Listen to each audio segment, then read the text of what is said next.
कहां से आ रहा है चक्रवात सिन्यार। देश के इन राज्यों में तूफान और भारी बारिश का अलर्ट जारी कर दिया गया है। नमस्कार, मैं हूं आपके साथ आयुषी गुप्ता।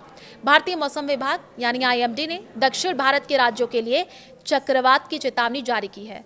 मलक्का स्ट्रेट में गहरा कम दबाव 26 नवंबर तक चक्रवाती तूफान में बदल सकता है। इसके कारण अंडमान, तमिलनाडु, पुडुचेरी, आंध्र प्रदेश और केरल में भारी बारिश, तेज हवाएं चलेंगी। आईएमडी ने लोगों से सतर्क रहने का आग्रह किया है।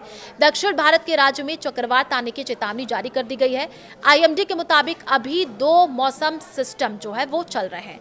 एक मलक्का स्ट्रेट पर गहरा कम दबाव है, दूसरा बंगाल की खाड़ी के दक्षिण पश्चिम और दक्षिण श्रीलंका के पास कम दबाव का इलाका है। इनमें से एक 26 नवंबर तक चक्रवाती तूफान बन सकता है, यानी बारिश और तेज हवाएं आ सकती हैं।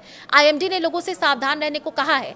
आईएमडी ने बुधवार सुबह एक्स पर एक पोस्ट में कहा है कि मलक्का स्ट्रेट पर एक डीप डिप्रेशन का 26 नवंबर को साइक्लोनिक तूफान में बदलने की उम्मीद है। मलक्का स्ट्रेट उत्तर पूर्वी हिंद महासागर के अंडमान सागर और पश्चिमी प्रशांत महासागर के साउथ चाइना सागर को जोड़ता है। यहाँ किसी भी गतिविधि का असर भारत के कई राज्यों पर पड़ेगा।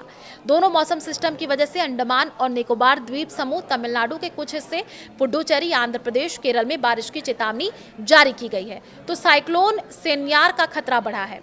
और देखिए, लेटेस्ट अपडेट में आईएमडी ने कहा है कि मलक्का स्ट्रेट के ऊपर बना डिप्रेशन पश्चिम उत्तर पश्चिम की ओर बढ़ता रहेगा। 26 नवंबर को सुबह तक और तेज होकर के साइक्लोनिक तूफान बन जाएगा।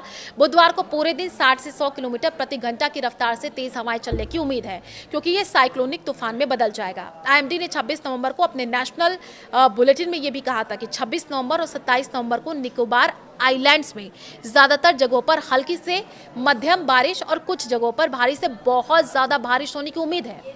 28 नवंबर से 29 नवंबर तक बारिश धीरे धीरे कम हो जाएगी।